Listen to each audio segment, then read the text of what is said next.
حضرت جی اجتماعی ذکر کا ثبوت دیں۔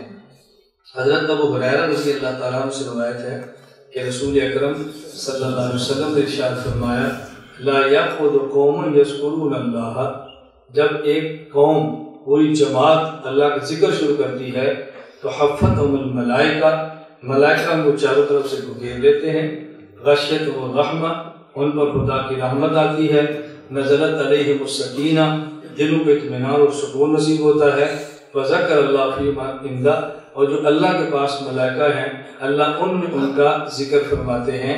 یہ روایت صحیح مسلم میں ہے، اور اس روایت پر علامہ نووی نے جو باب قائم کیا ہے نا وہ ہے باب فضل اجتماع علی تلاوت القرآن و ذکر، اجتماعی طور پہ تلاوت اور ذکر کرنے کا مستحب ہونا۔ پھر تو صحیح مسلم کے اندر حدیث موجود ہے، جب ایک قوم بیٹھ کے اللہ کا ذکر کرتی ہے تو جب ایک قوم ذکر کرتی ہے تو اکٹھا کرے گی یا الگ الگ کرے گی؟ بولو، اکٹھا کرے گی نا۔ اور میں کہتا ہوں اور کسی کو اعتراض ہو نہ ہو، کم از کم دیوبند والوں کو اعتراض نہیں ہونا چاہیے۔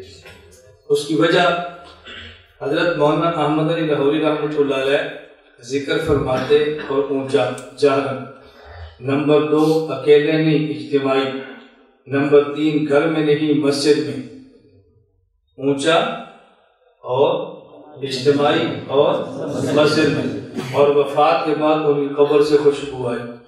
اگر یہ کام بدعت ہوتا تو بدعت کی قبر سے خوشبو نہیں آتی، بو آ سکتی ہے، خوشبو آئی۔ صاحب کشف تھے، اور مولانا احمد لاہوری رحمہ اللہ کون تھے؟ مفسر محدث پیر، اپنی جگہ پر جمعیت علماء اسلام کے مرکزی امیر تھے۔ کوئی اور اعتراض کرے تو کرے، کم از کم جمعیت والے تو نہ کرے۔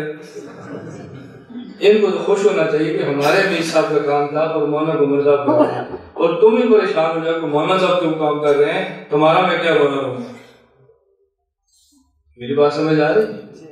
لا الہ الا اللہ، لا الہ الا اللہ، لا الہ الا اللہ، ما لنا رب سواه۔